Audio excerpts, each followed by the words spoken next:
Voilà, docteur Wapiti, il nous vient de la Belgique, représentant, il y a News Christique, docteur Wapiti Mbotena. Oui, Mbote, mon frère Mukendi, Mbote. Voilà, sur ces plateaux, aujourd'hui bien habillé. Merci. Lilo, c'est quoi messieurs, aujourd'hui, messieurs, pourquoi pas, ou bien comme pasteur, pasteur, Lilo, tout le monde a fait balingra un peu sap, comme ça veut dire quoi? Non, merci Mingi, Matondo, toi, ça qui dit l'accent, Pona Mutuna, mais Yambo, na Zongisa et Yano, na nous merci Mingi na Hachem Adonai, créateur et maître de l'univers.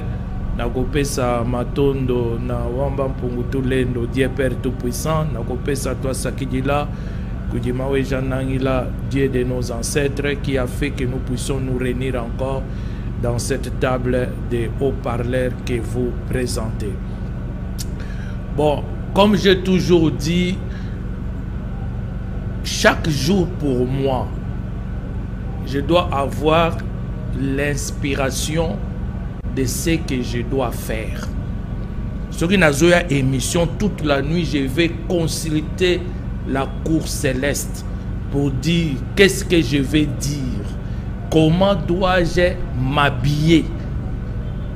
Bangonde bako déterminé par la vie de l'inspiration, ce que je dois manger, ce que je dois boire, ce que je dois faire, tout doit venir de l'inspiration. Omoni na ina banane. Pour quelle raison?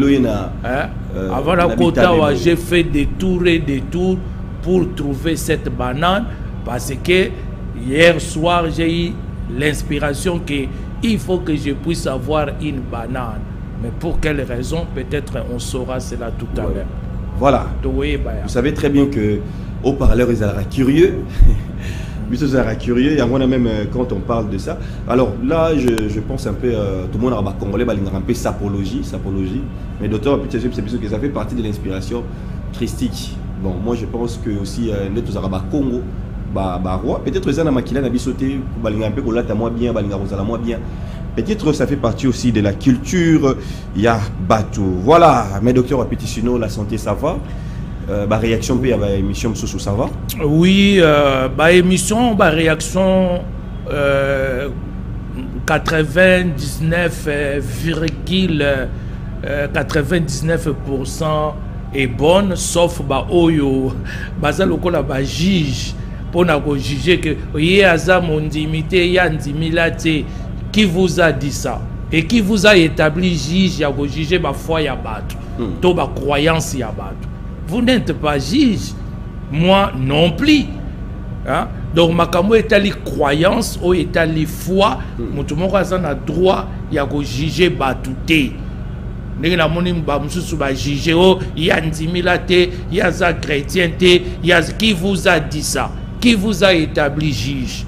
Babi otika makambo na yo te o qui ba mystique te. Makambo nini? Mystique nyonso makambo nini? Qui a des preuves pour venir étaler ça ici que voici ce qu'il m'a donné. Nani tokendaki kosambela na ina cimetière. Avant, on allait consulter les esprits dans des cimetières. Otobanako benga quartier général, Siona. Nani toke na eko invoquer liboso ya mai.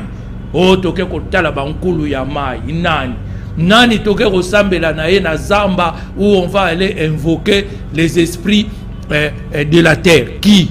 Mais est-ce que ça m'a bépé sur aucun monde? Qui? Non. Baya Nabiloko, comme j'ai toujours dit, mon frère, il ne faut jamais porter une accusation sans toutefois fournir de preuves irréfutables, tangibles. Sinon, vous faites des jugements téméraires. Donc moi, je ne suis pas juge.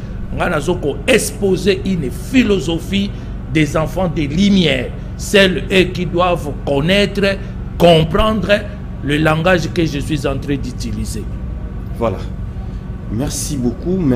Déjà, salutations à l'ingénieur Willy Panzo, Bazali Kosala Mosala Kitoko, MB de construction, pourquoi pas, salutations à les jeunes leaders Van Buketi, le jeune boss wapi ba fandisi na cabinet malamu kitoko na marambo tali immigration pour faciliter bandeko ba conférence ba couplement na comment couplage na marambo tali ba deux loterie ainsi de suite une manière ya ko aider bateau ba ko tanga to pe ba kende bisike belé salutation na maman bibi nous salutation na maman Odette Lessa salutation na ya ntsongo salutation na maman Lokoki pourquoi pas salutation na tata Mosiaba na Nelly Mokiela toujours avec nous Kokoriko le Fungula le Saint-Esprit Bamona qui était mais là avec nous.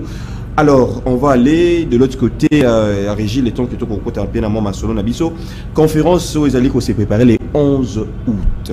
Les 11 août oui vous allez diriger pas ya Papa Massamba ou wapi allez qu'on inviter bandeko nyonso oyo bakoki kozwa bakoki faire partie babi ke komi ngonga un peu to solo la marambo to solo la moi beaucoup qu'on a biso ça na moi connaissance partager on a bandeko comment ko récupérer et loko na yo soki bungi yo mo bayibi loko tout ça au lieu que au potana patana que ne koluka nani moto songolo gauche pakala yo moko comment est-ce que oki ko récupérer en gros juste na connaissance traditionnelle na biso to pe na connaissance spirituelle yo moko okoka ko trouver ba solution na marambo wana ba problème un peu karmique et ainsi de suite yo moko okozala indépendant autonome spirituel.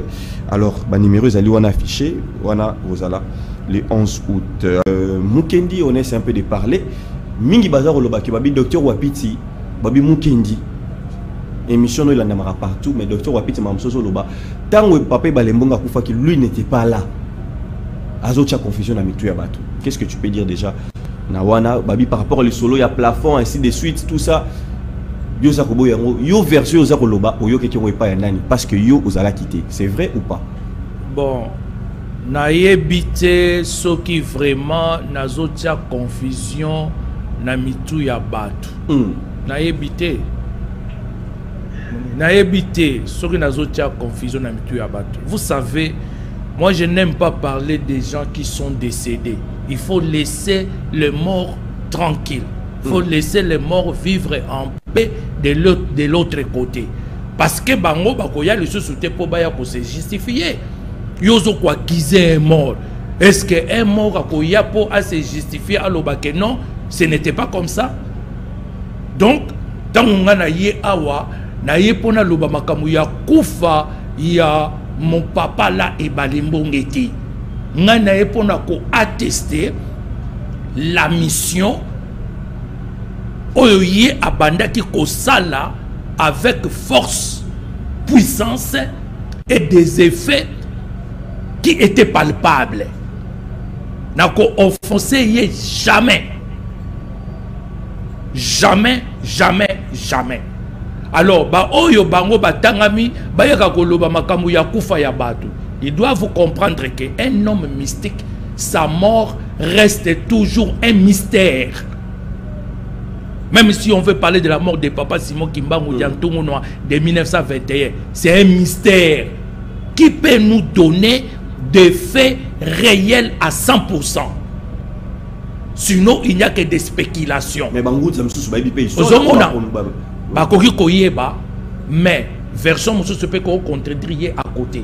Maintenant, et c'est même la confusion. Il y a dans les chocs des idées que jaillit la vérité. Que jaillit la vérité. Donc, il y a spéculer. Alors que le moment où je suis vivant, mon plateau pour à contredire. Mais bana Maman Tambala oui. L'équipe ça va beaucoup oui. Ils ont parlé de bouclage oui, moi je n'étais pas là, j'étais déjà parti en Europe. Ouais. Je n'étais pas là, je ne disconviens pas. Na lobi te ketangu papa makambo salamila qui est, j'étais là. Ouais. Moi j'étais déjà parti en Europe. Tozuba nouvelle wana na Europe. Et pas un an, en Europe. Tozuba nouvelle na Europe. Comment ça na nouvelle na Europe. Na TV. Donc il n'a reçu la mini tolanda chronologie des faits. Pour ceux qui étaient au Kobunga. Tolanda chronologie des faits. To bandana nous pe kotalisa moi ba miracle pe oyo et salamaki où moi j'ai été témoin oculaire. Vous en avez? Tu vois? Vous en avez certains? Mais si. Voilà, allons-y, Mais si. Allons-y. Non, il a fait des Nakoloba mukolo mususu. Papa lobia lobi. Nazali kozela. Ba médecin ya mama ye mo basa la grève. Soki basali grève. Toko benga milimo ya ba médecin oyo bakenda na mokili bombama. Bakoya kokota na banzoto na bino. Bakokende na mama ye moko traiter bato ko sala même opération chirurgicale. Tango babani ko tonga, faut ba tonga ba annexe parce que le malade ba koma ki ebele. J'ai vu papa et Balembonge que je considère jusqu'en ce jour que c'est un maître spirituel que les Congolais ne peuvent pas contester. Abengi milimo yaba maçon. Oyo ba kufa ba kene déjà na mokili bombama ba kota na kata nzoto ya ba frère. Ba frère ba yokola maçonnerie te, ba yokola kotonga bandaku te, ba bandi kotonga bandaku en étant en transe. Et correctement. Bonandaku nini bazotonga. Ba annexe na kata lupango. Oh, vous comprenez? J'ai vécu ça. Na moni fiancé na ye la première. Obisu tokuta ki la métisse. Papa Ibalemonga bengi esprit ya Bruce Lee et kotina katina ye pour sa protection en cas de danger. La sœur qui n'a pas fait le karaté a commencé à faire des katas correctement. Docteur Wapiti. Bruce Lee a un film mais bino bozo monango métisse moi si. Oui. Vous comprenez?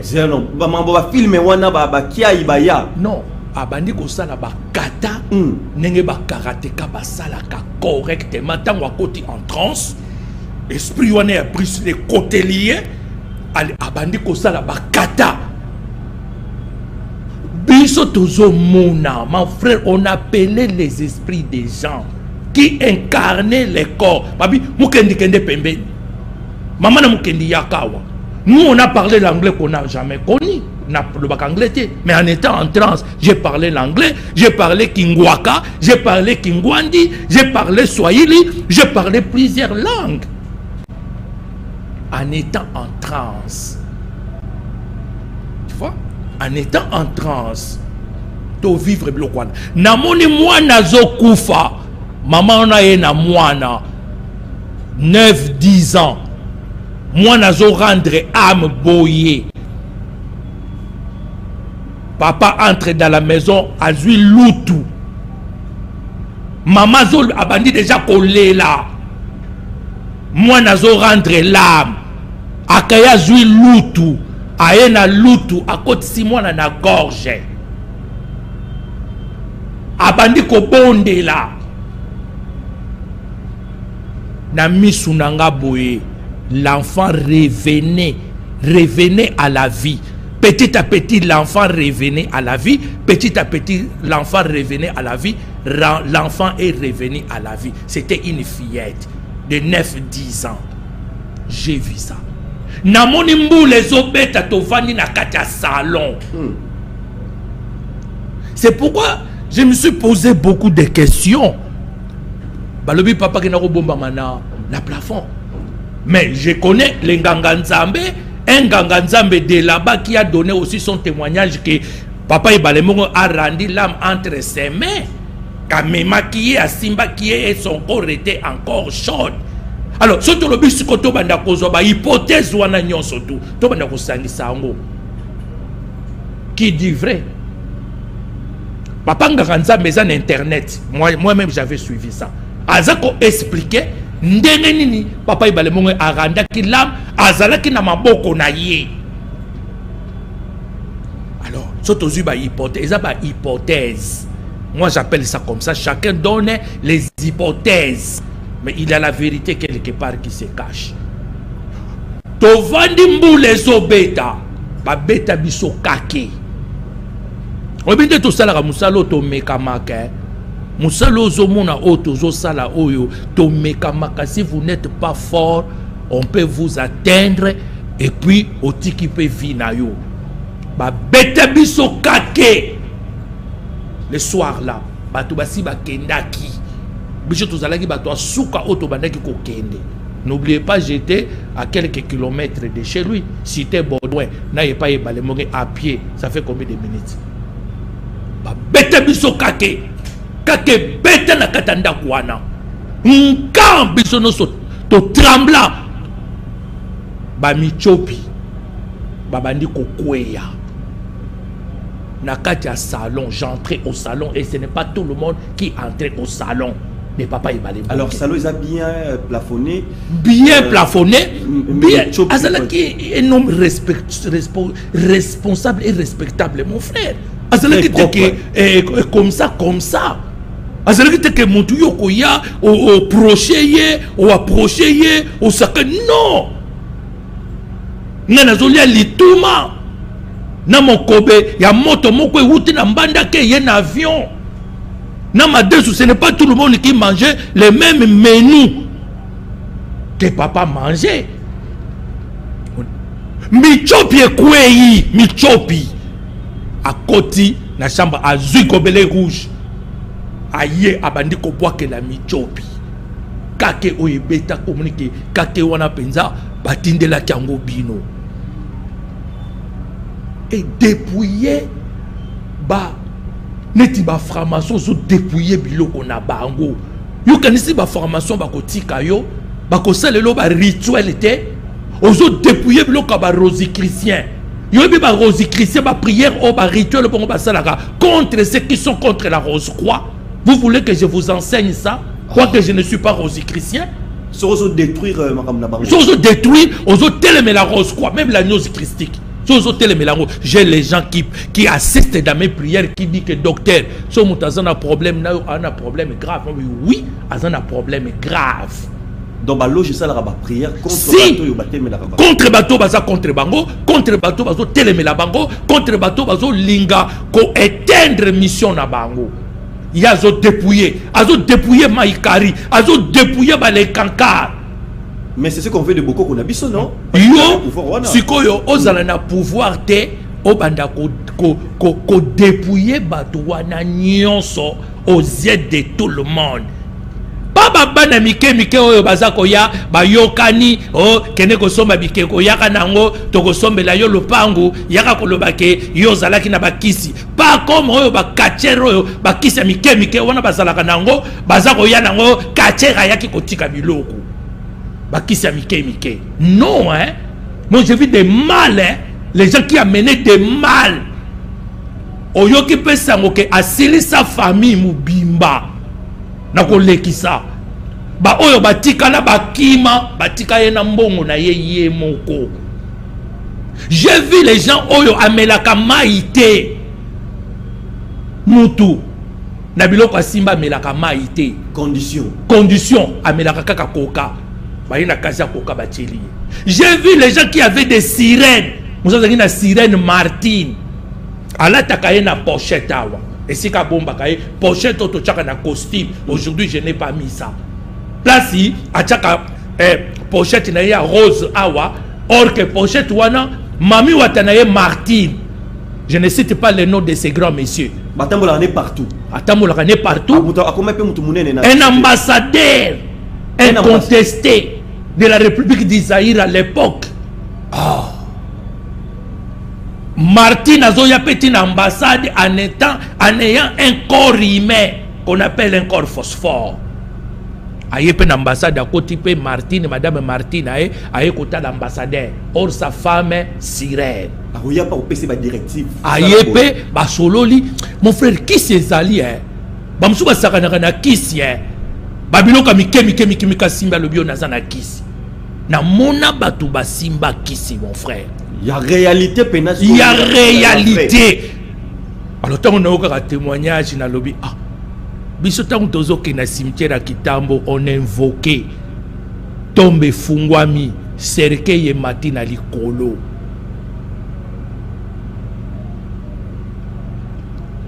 Et ça biloko pamba te mon frère. Donc, est-ce que les lobby comme Wanezo Salama Kaka, Nakata Lupan Wana, Oyo Pape Balembonga Tika, Est-ce qu'il avait initié les gens à ces secrets? Pourquoi Kinshasa ne bouge pas? Parce qu'à son époque, Kinshasa bougeait. Mais tous avaient peur. Est-ce que Bino Bafis Naïe Bozaki Pembeni, vous avez aussi initié na boando comprendre la pratique wana ndongo lobi à côté si lutu na monoko ya mwana mwana zongi à la vie azako dépouiller baki signoso, mais est-ce que Bino Bokoke kopé comme ça là à ce temps-là? Et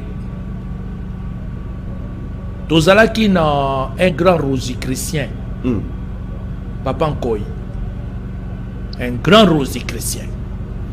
Ayaka kuna tango alingi akufa tosalisi ye mutu pena décortiquaka Rose Croix, mais tango azoloba na yebisi vie biloko wana yozaki théorie, biloko mi bat baloba na ba TV aba théorie. Il a appris ça dans des différents livres, d'ailleurs ba livre actuel et ça ba copie collée. Au moni livre ya news christique. Au moni couverture. Couverture pourquoi na ba livre news docteur Wapiti? Au moni yo ba livre news ça na ba. Et ça na couverture en cuir. Couverture oui ça en cuir parce que c'est recommandé comme ça, véritable cuir. Et ça copie collée. Ba copie collée, toujours corriger ka ba copie collée. Ba ina ba livre il n'y a rien ici. Ce sont des copies collées avec plusieurs fautes et déformations. Oh ya ta utiliser moi lo comment que ça la mati. Na yebisi papa ko ina lobi papa.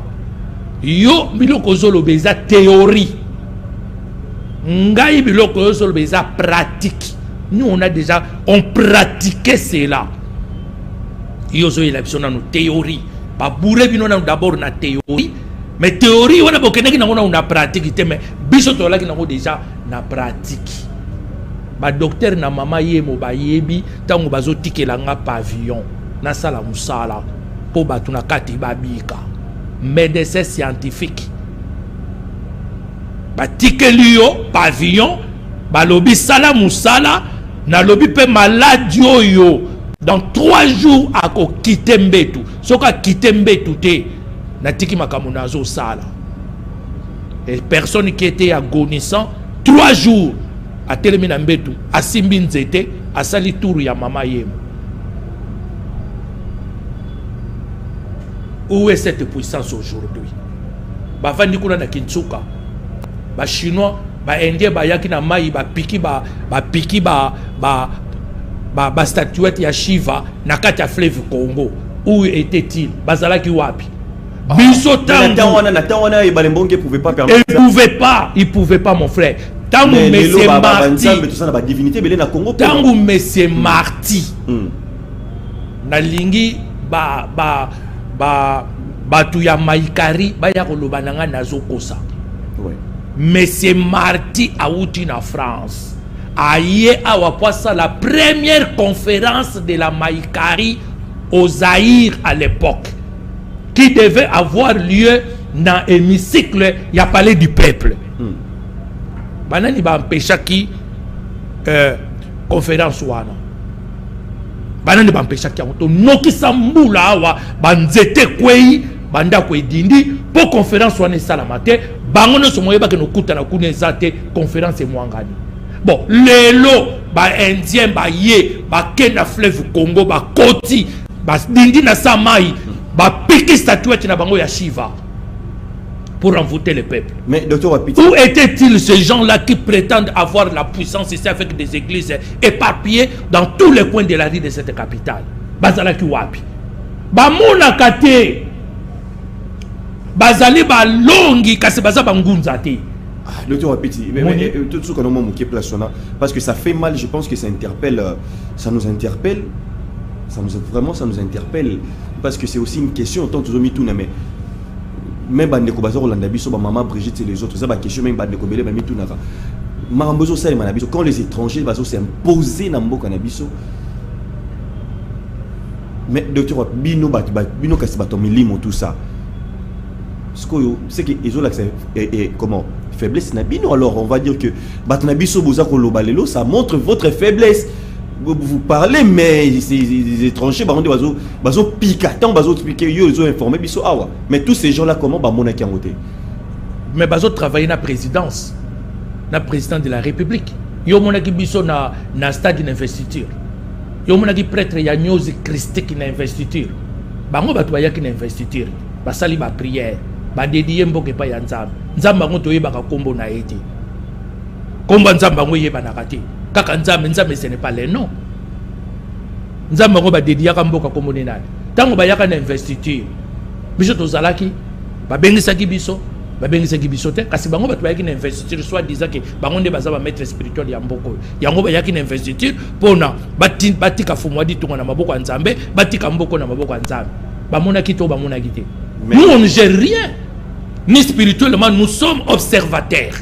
Donc, mais il y aura un moment... Les ballons, na côté ba pasteur, ba catholique, ba ngunza et les chefs coutumiers. Ils étaient là. Bazalaki wana na stade. Le jour de l'investiture, il y a président de la République, Bazalaki wana. Kasi bango kasi ne ba miche siko na mulimo, bango nde bazoke na mboko na mulimo. Alors que na mulimo mboko ils a perdu.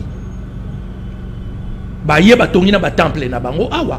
Ba ye ba tena ba monolithe na bango awa. Pour quelle raison? Il fallait pas souka na Inde mon frère. Tant on a le kaka na GB, na zotala oya ba mormo ba tchewana. Obi kanda na zalaka nango. Le quoi na pesani alors? Ça nous apportera rien. Oh mais ba membre nango. Ça nous apportera rien mon frère. Bilo ko ne fallait ba souka na aux États-Unis pour awa tozapi na ba prédicateur. Mais c'est de même lieu pour une agneuse christique. Ils ont la même chose. Ils ont la même chose. Est-ce que c'est... Ils ont la même chose. Ils ont la même chose. L'agneuse christique n'est pas une église. L'agneuse christique n'est pas une religion, ni un mouvement sectaire, ni philosophique. L'agneuse christique, c'est la haute spiritualité où le tout est dans les tout. Raison pour laquelle... Mais toutes ces choses, les outils pas en Égypte antique. Mais on ne disconvient pas. Et les francs-maçons, on ne disconvient pas. Ezali na ye na zui diamant na yo, nga na kei ko modele yango na sali yango bijou moko boy na ko tsango na kata bibende moko boy na ye na bandi ko lakisa yo tala diamant o foso mango cher. Mais libanga ya diamant no zaki yango pa na ngano. Nga lokola na yeba ki valeur na ngote. Yo ko pesa yango valeur. Ozongiseli nga encore plus cher. Zomona. J'ai dit dans tel même link à ma conférence, alors j'ai dit à l'hôtel même link en 2019 dans ma conférence comment relever la RDC. Nous devons créer notre propre spiritualité à la manière et culture de nos ancêtres, parce que la spiritualité que nous avons pratiquée jusqu'en ces jours ne nous a amené nulle part et nous amènera nulle part. Est-ce que nous devons créer ou bien nous devons recourir parce qu'il y a déjà il y a des détenteurs, recréer parce que chefs coutumiers, non? Même dans les chefs coutumiers, il y a un paragraphe que j'ai dit ceci, il faut restaurer tout le vrai pouvoir coutumier dans toutes les chefferies de la République. Quand on dit restaurer, parce que il y a des faux chefs qui se sont introduits. Alors, il faut maintenant un recensement coutumier pour aller et savoir qui est qui. Vous êtes chef, retournez dans votre fief. On viendra vous recenser dans votre fief et établir maintenant un plan familial. Est-ce que votre famille vient de la famille régnante? Qui était le premier roi dans votre lignée? Vous êtes successeur de qui? Il faut réécrire tout ça. Vous êtes chef de terre, ou vous êtes chef de clan, ou vous êtes chef de groupement. Quelle est maintenant la différence entre un chef de terre, un chef de clan et un chef de groupement? Okomona mingi bakotelengana mon frère. Mingi bakotelengana. D'ailleurs, je suis athée, il faut se préparer na ministre de l'Intérieur, na ministre des Affaires coutumières, tout que ne solo la makambo yo. Il faut mettre de l'ordre dans chaque secteur. C'est après que nous allons maintenant entrer au travail. Dans les cas contraires, donc tourner en rond. Baye ko pika et l'on a na kata fleuve Congo. Où était le chef Teke? Où était le chef Umbu?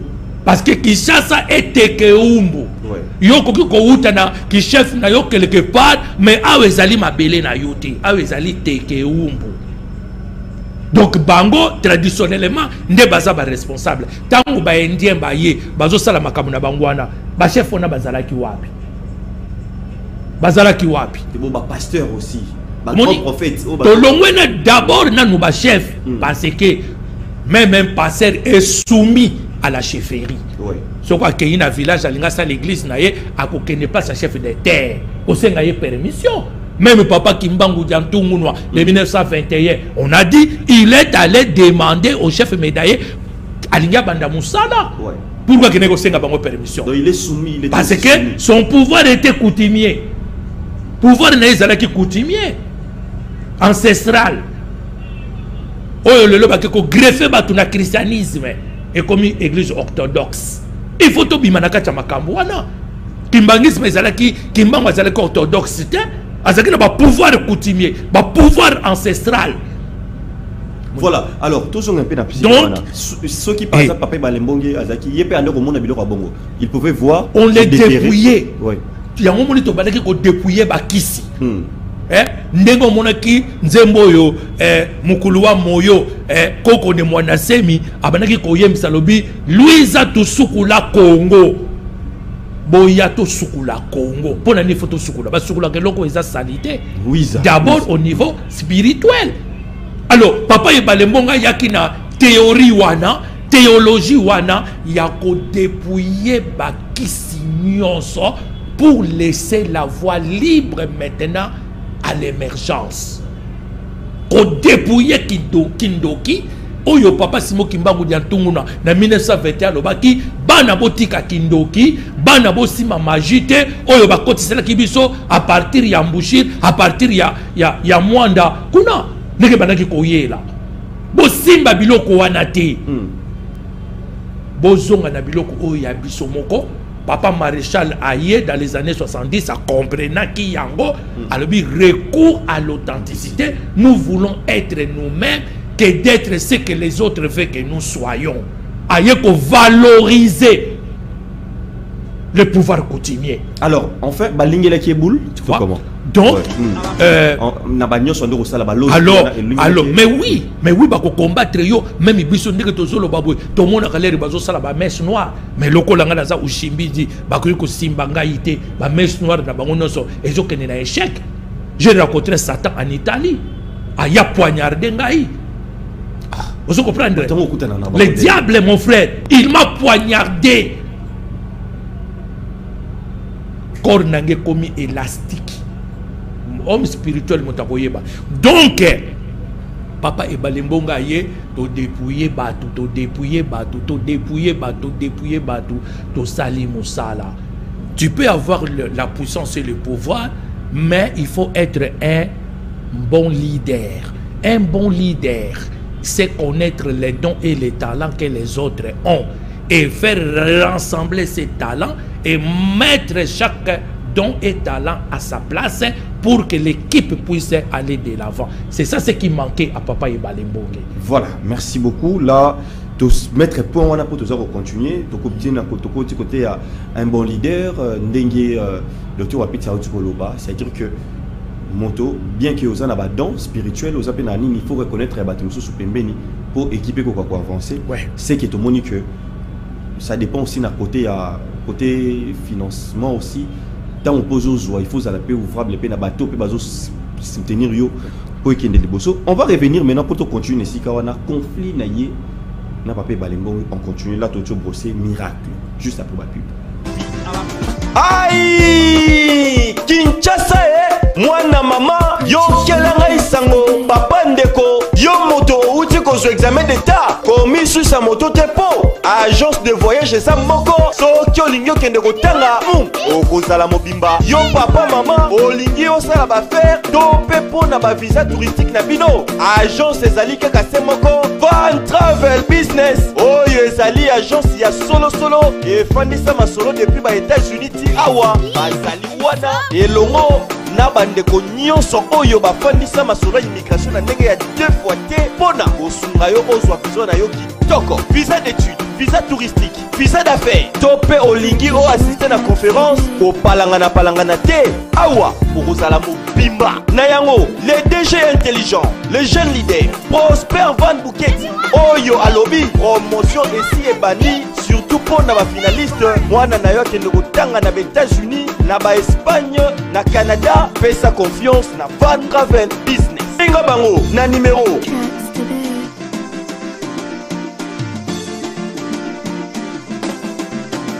Oza mobimba. Ah oui, boye avion et komi elengi.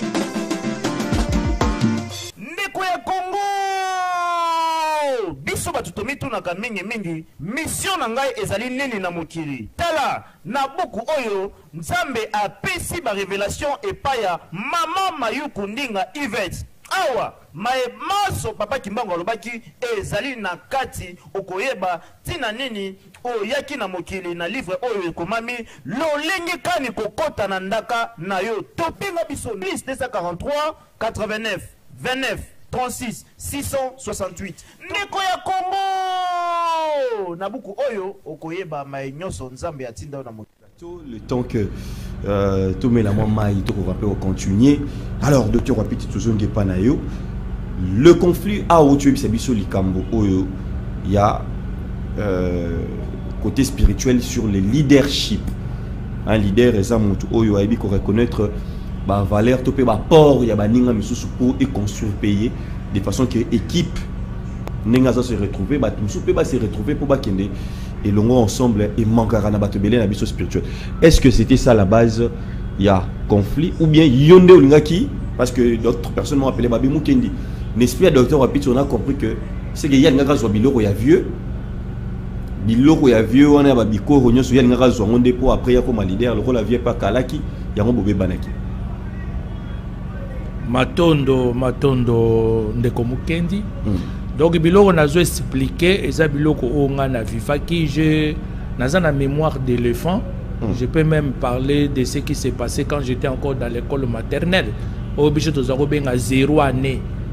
Mon maternel yaka après bicho to banaka ko benga ngo 0 année. Na yebi na maître na nga ya 0 année. Zomona.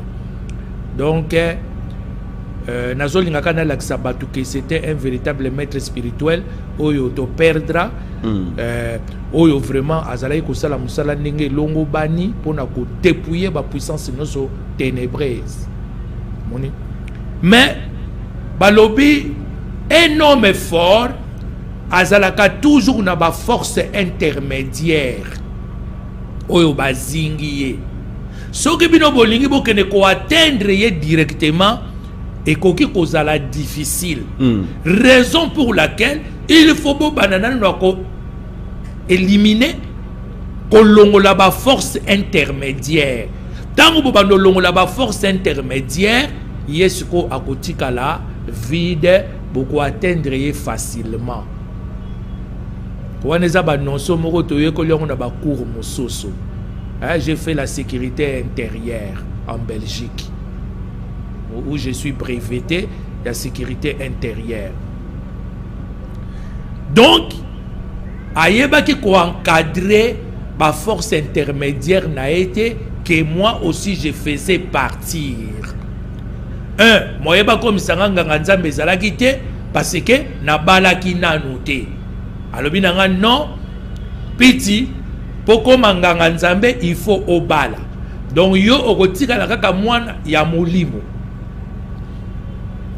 Maintenant, tant on a traité les majors, secrétaire particulier de Général Singa, quand Général Singa était chef d'état-major général, il y a phase.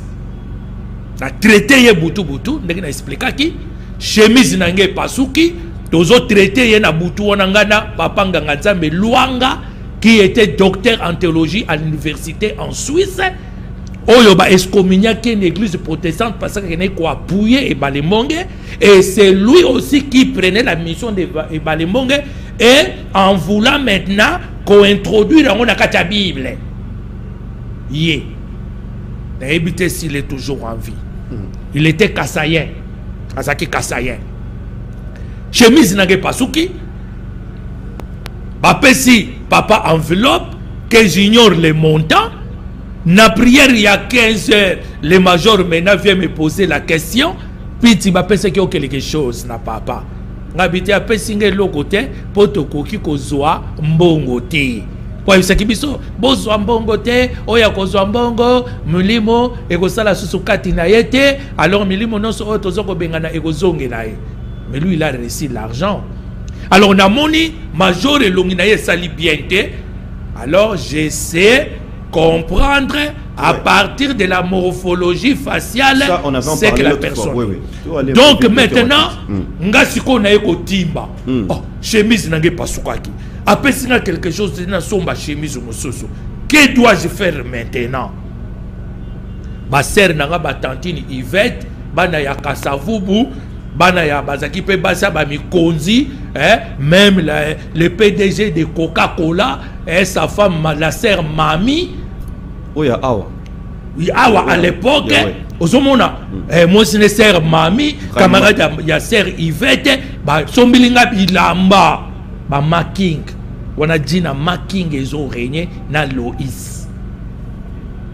Donc comprendre que là Kotaka mais biso le côté. Alors maintenant il vient mettre un frère de chez nous azalaki servant l'église catholique ndeko ya sœur na biso Alpha qui est en France. Ache siko lokola question yé muto akongola kambongo akina kokotisa na banque. Et quand les frères revenaient il nous parlait des montants. Oh, il y a ce que nous avons na banque, na compte, il y a papa, na biso et Balembongi. Alors, biso tomi tali. Toujours jouer l'autre côté, ndengenin. C'est par là où je parle d'un mauvais leader. Ça crée beaucoup de problèmes. Ça crée des problèmes. Ngai maintenant, na ye kozwa la famille présidentielle. Ba mama Gwemani baye.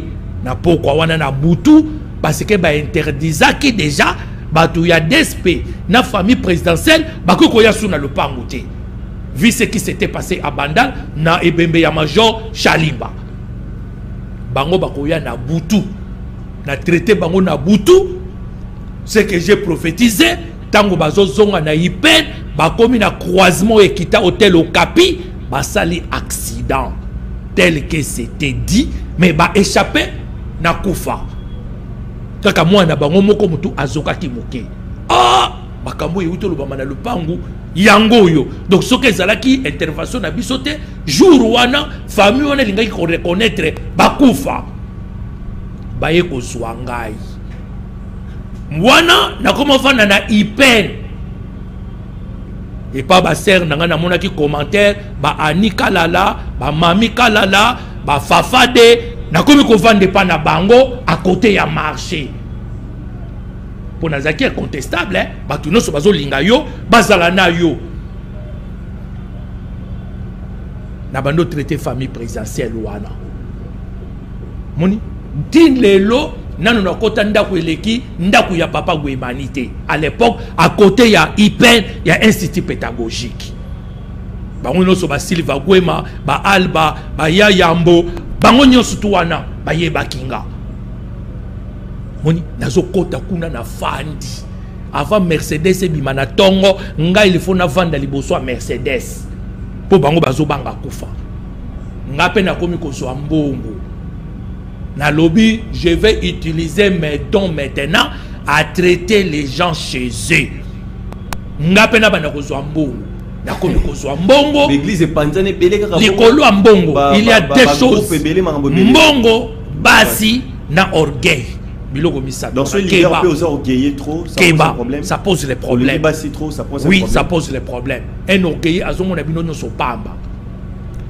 na komi kolata kitoko 2 jours 3 jours na oyana na lupangu te parce que j'ai des dossiers que je dois traiter à la maison na komi siko kolata kitoko et ça li jalousie na banganga nzambe keli ba papa keli siko ba yoki jalousie ndenge ngala komola ta kitoko soki kana ye na lopango na koti wapi 10 famille oyo makamu na bango ezo bimate ba ya ba fanda awa nazo traiter bango na traiter 10 famille wana papa avant 15 heures esili pa nazo sapatu nanga na bimi na kenanga siko bazo luka ngai na ba cas grave bake ko pesela nga rapport ya mabe oh ye akomi na basango moko na yolo bakomi ko sala likopa boye na boye accusation mensongère.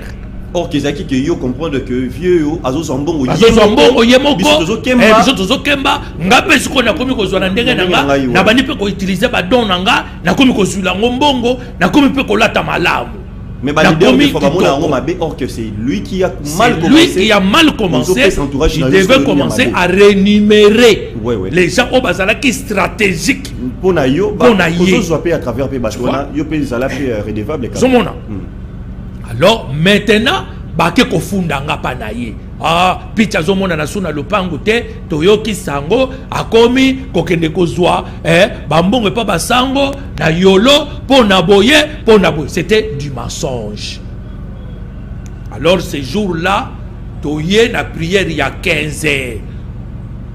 La prière à 15 heures papa bimi ndenge bandaki ko bima Bantone nzembo na yona bazala kwantone ibale mbonge olukaka na bwanya ibale abimi tango abimi allez abandi ko attaquenga abandi kumbala mo ko attaquenga devant batu plus de 400-500 personnes dans le pang.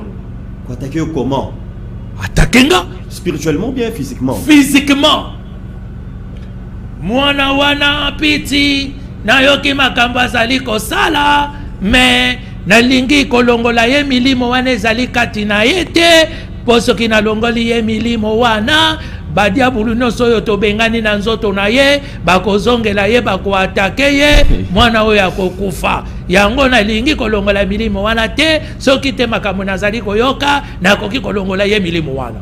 Oh, devant tout le monde. Devant tout le monde par des accusations mensongères.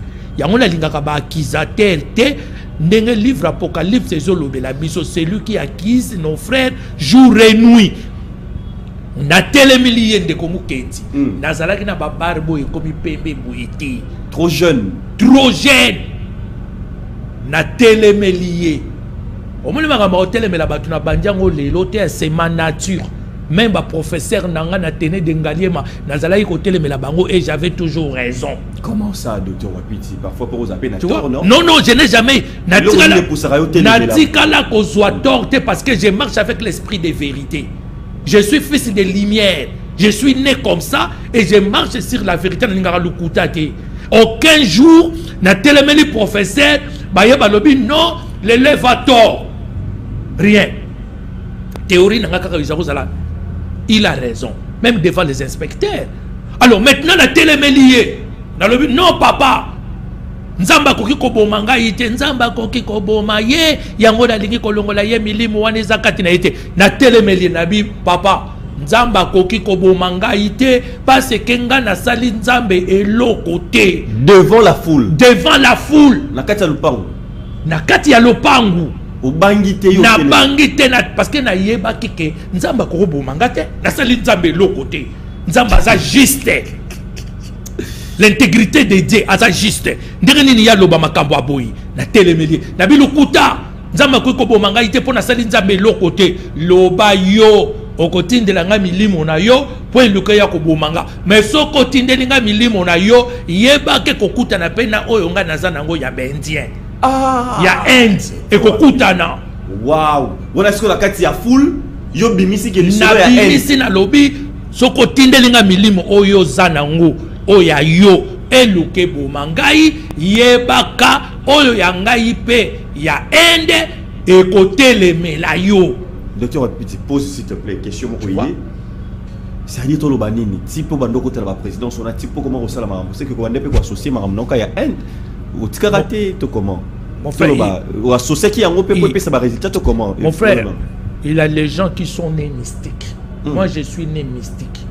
Si ma mère était là, elle allait vous en parler, comment j'ai été né, comment j'ai grandi na Kwilu. Na kola na Kwilu na tangwa rébellion mouléliste. D'ailleurs, ma mère a rencontré Pierre Moulele, mon oncle par alliance, mon oncle paternel. Moulele a yebisi a lobi, maman, oye ko sala nini koto yo. Ake komo na fief ba rebelle. Maman, totiki obiki po na mwana wana omemi na Mukongo. Qui était sur son dos? Moi. Et à partir de moi, ma mère avait eu la vie sauve. Pour que comme on a fief, il y a des rebelles. Na Kwilu. J'ai un esprit rebelle. Yoko yako traumatisé ngate. Yoko yako bang sangate. Jamais. Et que si bate. Oh, ils ont élevé. Et que si bate d'ailleurs ce que peut nous mona kanabutu. Oh mona kolobi type wana za loin. Cet océan où est Kabouli Bissonaye, poto comme c'est l'impossible. Mais c'est pas, ça donne pas aussi l'occasion au Tumbo la rabat. Non, moi je ne provoque personne, je suis santé. Obi Nakolo Bamabe Balimbongete. Oui, bien. Mais Nayebi, Baba défaut Naye Missoussou. Pourquoi il a eu des problèmes avec Papa Germain, les diamantifères? Pour quelle raison? Je connais pourquoi papa a qui conflit na papa Germain a dans la quartier Boboliko banganganza me mutombo baye ba benginga na ke na quartier Boboliko na vandi na bango babani ko expliquer nga babani ko lukasiko yo ndenge nini bako démasquer bako démanteler balimbonge. Je connais les problèmes, mais naïe a pas énumérer bloc maître spiritualité parce que nous avons tous nos défauts. Nous avons tous nos défauts et nos manquements. Moni, balou ba on a peu batou, ba joua pe pour ba déstabiliser papa balimbonge. Ngangaza me mouton. Azaki tala libu mumune na yebiete. Ba papa Kabouya, lieutenant de la gendarmerie. Ba papa Kelly. Donc ça veut dire que Aki n'a pas ba Kassayen. Oui, Bangangaza me Mukendi qui était directeur chef de il y a département juridique, il y a Banque d'Isaïe, un ancien rosichristien. Papa Mukendi. Propre, très posé. Banganganza me wana nyoso tout. Ba colonel Yoka. Banganganza me colonel Yoka. Bazo intronisé bango bicho tofandi boye na Kinganganza. Nyoso ça qui manque à leadership. Manque à leadership, un mauvais leader. Ozomona abandi ko perdre batuno so babane ko ça la force na épée.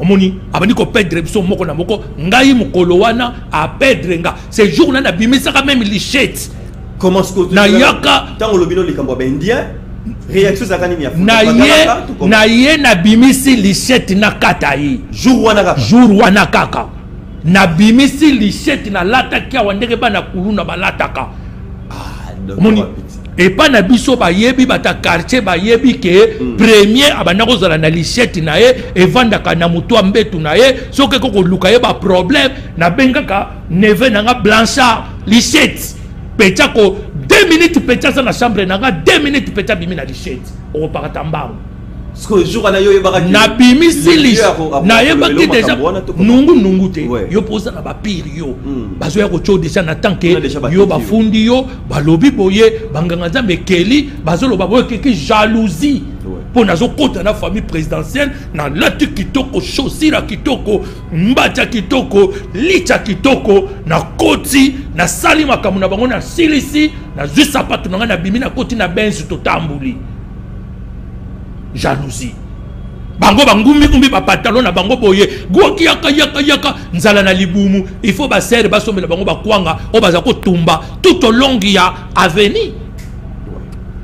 Voilà alors ngonga na habité ingénieur en père ceux qui européens c'est biso je ne sais pas on peut récupérer combien de minutes il a habité tout comme presque na souka toujours c'était là conflit pour se prononcer au Bimisi. Alors, Bimisi, on répond de Ngaïté, on répond de karaté. En bref, c'est-à-dire quoi? Ou appliquer qui peut connaissance na yo ya indien, na ba pratique musu pe ndo ça pour battre ba résultat to comment? Parce que bete la qui peut tolo. Parce que na zalaki ni milimo ba indien na katinanga, milimo ya Inde, mais c'est gringari.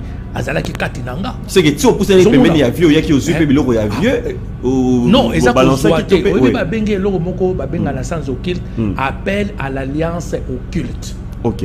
donc ceux qui ont eu comme menacé nga ceux qui n'a se sentir nga moko na okokayote na ko senga appel na ba collègue na nga ba maître mususu ba ya ko changa poids pour to neutraliser yo ba benga ngo appel à l'alliance occulte moni donc nga na yaki ko soutenir ye mais na zana makambu nanga na ye nango pour na ko soutenir ye ye siko azo kanisa ye muto apesi ngango yango na yebisa ke na lobi te papa makambo yo zo sala lelo ngana si na sala ki yango na mama ye mais muto sunga yo na vite ye tango to sala mama chimana retour yeli yo ngana si na sala ki na mama ye mo raison pour laquelle na ki koloba na lobi tangu ba ndeko na biso dingwe moto na ngenge bandi ko pasola batu mabumba misaka michopo biso to suto sala ki yango moni to suite au salaki yango déjà tu vois ko kasate so yo bandi loko yo muto bandi yango ba yo yo so o muto moko kutu salaki yango déjà yo zo sala kaka plagiat mais ozaki quelque part au Québec je comprendrais au Sanaki que il t'a rendu la vie sauf retour ya babiloko na yo wana tango leke boma yo il était puissant à calmango. Omoni, tozalakana otobengi le pouvoir de l'intuition et de clairvoyance. Un homme spirituel face à un pouvoir, il y a intuition, na clairvoyance. À tout moment, son intuition et sa clairvoyance va lui dicter ce qu'il doit faire au moment même. Au moment même.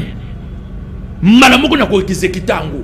Ndenge na ko kizekitenango malamoko et pesinga victoire. Et ça préméditation té. Pour l'intuition que j'aurai, la clairvoyance que j'aurai à l'instant même qui va me dicter quelle altitude prendre en ce moment même. Ce qui n'a tika qui est à son ascendance siringa. Na telemela qui est na dominé na neutralisé mbalamoko. Raison pour laquelle ba mama ba lela ka mukolo wana na kata lopango ba mama ba di ko lela pititika popo na bango ngana kozwa malais ngana kokufa OK ba yeba kite qui moi aussi j'étais alors na bimi na lopango na zonge pa na biso na lati rouge mbalamo na lati rouge na bimi siko na barre na telemi siko na barre ba master siko bazo fukama nguya to leli nguya batu ba uti église baza koya na rond-point ya barré pour na bazo ba transport ba kende et tout kuluko ya batu tango bazo ya ba kutinga sikoyo wana liputa ya rouge et loko ya rouge kitambala ya rouge makolongulu batu baza kofukama to lelinguya bana pe mususu ba masa pe ya cité Baudouin ba telemeli ba bato ba yaki kozwa ba taxi bis ba fula po bazonga ke soki premier a eu problème ndako ba le monge to kobuka ngo po biso to ba na se combattant otumuli moko tumuli biso nyonso nana ngwa yebi angote aliyoko grimace ngati esika kana frère mukendi ye moko akobenga to sala ba émission comme j'ai toujours dit nazoloba est-ce que nazotanga na bout de papier na otanga na bout de papier parce que tout ce que j'ai dit est à l'intérieur de mon ventre. Ils ont donc tokoloba makambo ebele pona to lukamboka na biso et sukolama et kende liboso to aider ceux qui sont au pouvoir pona bayeba ndeni bakoko sala pour relever les défis que la RDC puisse aller à son émergence. Merci beaucoup. Merci beaucoup. Là to boucler na épisode oyo to boucler makambo et balembo on passe prochainement to entamer maintenant avec l'histoire il y a ba mouvement il y a Tawana on va entamer avec l'histoire de Papa Kimbangu, la famille, les autres, tout rebrossé. Maintenant, on va entamer avec Dr Wapiti Karandenge Boyo qui va soutenir Nabino et vous allez vraiment bienvenue pour que connaissance corporelle ça m'a bino besoin au CP là trop. Alors, tous à la bas, tout Kongomani Yasika, tous à la vraiment Kongomani Yasika. Tout ça dans le Boroto Kokende Liboso, tout côté nos prochains numéros. Bye bye.